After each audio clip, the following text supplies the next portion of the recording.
today we here to support Mukesh. Mukesh Chhabra जी के साथ हमने काफी वर्कशॉप्स करी है. अपनी पिक्चर एक विलन जो निकल रही है और उसके लिए भी वर्कशॉप्स करी उनके साथ. आई थिंक उनके जो मेथड है काफी अलग है, काफी टेढ़े से हैं, उठपटांग चीजें कराते हैं. तो आई थिंक जब हर किसी को मौका मिले एक पिक्चर से पहले to get to know the script and get to know the actors, तो मुकेश बहुत अच्छे हैं उसके लिए. And today we have to support him. And वो खुद बहुत बड़े अच्छे एक्टर हैं, तो उनको पिक्चर करनी चाहिए I think. And yeah, best of Mukesh and it's a great studio and it's a great office. तो मैं मुकेश को एक्चुअली तीन पति के टाइम से जानती हूँ और पहले भी काफी वर्कशॉप्स किए हमने साथ में. और जैसे सिड ने कहा, the way he teaches and his methods वो काफी अलग है और उठपटांग चीजें कराते हैं हमसे, बहुत सारी फन चीजें कराते हैं. और एक विलेन के लिए भी उन्होंने हमें ट्रेन किया था इकट्ठा, तो स्क्रिप्ट के साथ जुड़े हुए थे हम अपने कैरेक्टर्स में.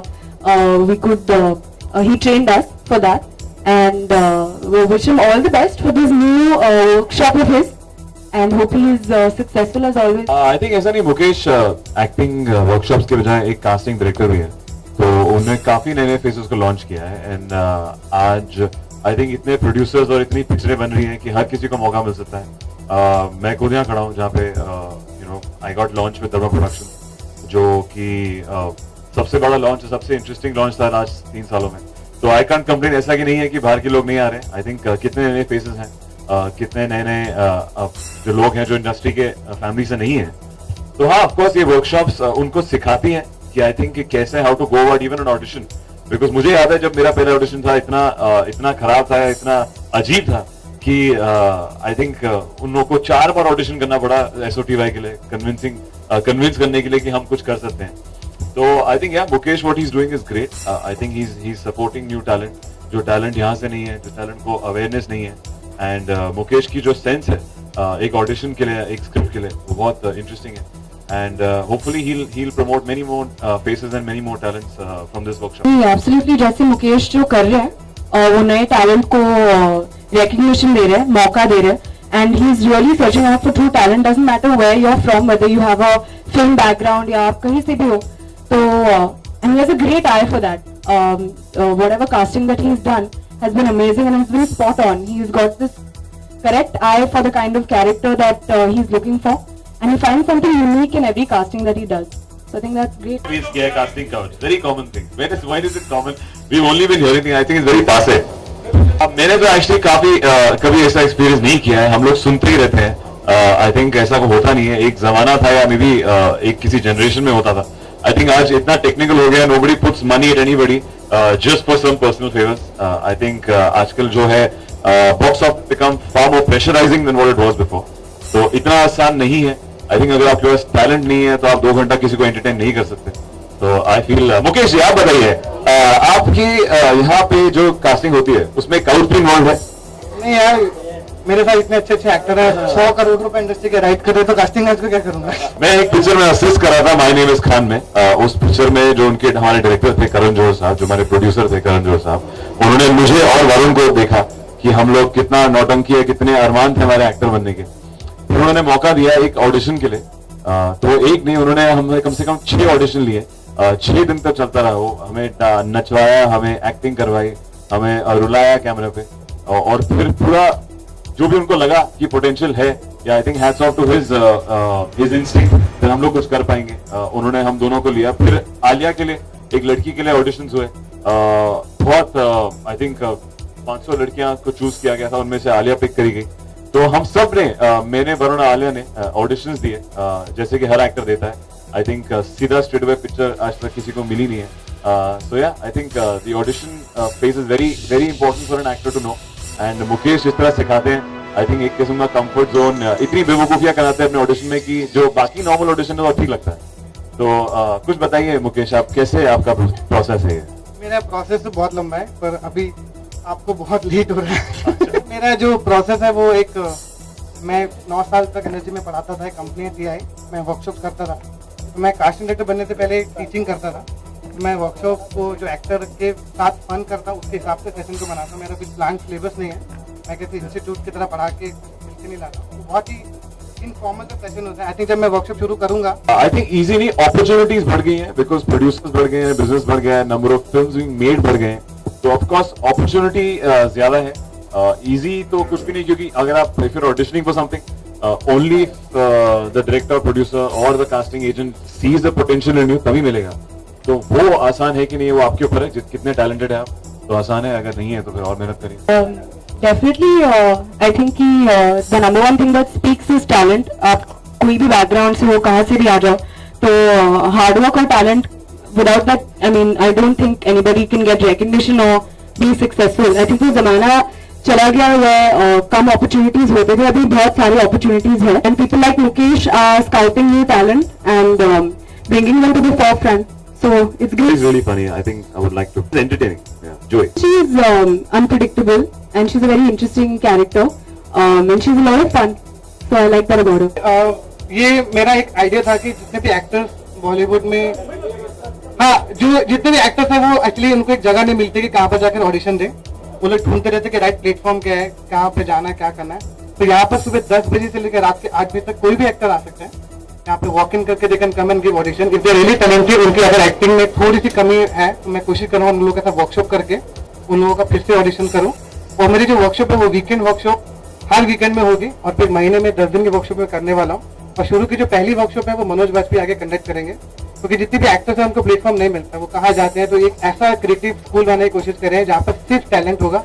We not an agency, we don't manage actors, we don't take commission, we don't handle actors. Anybody can walk in. सड़क में भी जो एक्टर है अगर वो टैलेंटेड है, आए ऑडिशन दे. No money, no charging, nothing. जैसे मैं कास्टिंग डायरेक्टर हूँ, मुझे कास्टिंग डायरेक्टर की जो फीस मिलती है वो लोहे की आती है, कोई फीस नहीं है. नो एजेंसी बात नहीं होनी. तो सर मैं जब वासीपुर कर रहा था तो मैंने 10,000 एक्टर को ऑडिशन किया था. अगर उनको ही प्लेटफॉर्म चाहिए, अगर मैं वो रास्ता बन सकता हूँ उनके बीच में, तो मैं तो जान लगा दूंगा उनके लिए, क्योंकि मैं खुद एक छोटी जगह से आया हूँ और जब मेरा भी यहाँ पे कोई नहीं था, आज मेरे साथ में सब बड़े बड़े डायरेक्टर हैं, सब 4 दोस्त हैं. तो मुझे ये सब मिला, तो मैं चाहता हूँ वो सब लोग भी यहाँ पर आए, वो लोग भी इनके जैसे बने. That's my target. It's not necessary. आपको सिर्फ उनको एक्सप्लोर करना होता है. जो भी एक्टर होता है वो तो बचपन से ही होता है, आपको उसके आइडिया एक्सप्लोर करना होता है. कई बार कास्टिंग करेक्ट होती है, जिसको एक्टिंग नहीं भी आती है, हमारे रोल के हिसाब से वो करेक्ट है, तो उसको एक्टिंग करने की जरूरत नहीं है. अगर हम एक्टिंग सिखाने जाएंगे तो लगे हमारा आइडिया है कि उसकी पर्सनैलिटी को डेवलप करना है, ताकि एक्टिंग सिखाना. For example, I have done some workshops with Mukesh for Ashiki, and just by doing workshops and maybe spending 20 days with him, you improve a lot and it helps you a lot. So it's doing workshops is a big help. इस industry के लिए बहुत ही important है. और एक्टरों को grooming करना, उनको acting जानना और कैमरा के सामने एक्टिंग करना थोड़ा ऑन होता है, तो मैंने देखा है कि बहुतों की हवा निकल आती है. So I think a guy like Mukesh is the right man to help a talent through this process and make him professional enough and competent enough to face a camera. And it's very difficult, to do it without any grooming. जैसे आपने कहा बच्चन साहब और दिलीप साहब, तो मतलब they are one in many centuries they are gone, So I don't think you can use their talent as a barometer for what other actors' potential is and what they can. काय पोचे के बारे में, और मुझे लगता है कि काय पोचे जैसी फिल्म बनी है वो शायद मुकेश के बगैर बन नहीं पाती, क्योंकि मैंने उनका पहले बार मुकेश ने मुझे ऑडिशन करके दिखाया और इसने उनके साथ कुछ 2-3 दिन काम किया होगा. मुझे पहली झलक में नजर आया कि ठीक है, सचमुच के दोस्त हैं या ये जानते हैं एक दूसरे को पहले से. It was not like that. It was 3 actors that pulled together for me and he put that ensemble together for my film. हमने एक एक्टर को कास्ट किया, फिर दूसरों बाकी दोनों को बाद में नहीं किया. आंखों ने तीनों को चुना है. भर्ती उसको नजर आई, फिर उसने उसको ठीक से खिलाया और फिर उनको मेरे सामने लेके आया. तो he is what you call a real casting director. ये मतलब अपने इंडस्ट्री के दोस्त हैं उनको कास्ट नहीं करता है, सिर्फ स्टार चिल्ड्रन को कास्ट नहीं करता है, ये एक्टरों को कास्ट करता है. ये बोलने में बहुत सिंपल लगता है, मगर ये इतना बड़ा काम है, इतना बड़ा फेवर है इस इंडस्ट्री के लिए. एंड बिकॉज हम ज्यादातर यही देखते हैं कि नामचीन लोग या उनके बच्चे, उनके रिश्तेदारी आते हैं, वो वहीं पे प्रपोजल बनता है, मगर फिल्में उनसे नहीं बनती. फिल्में सही अच्छे कलाकारों से बनती है.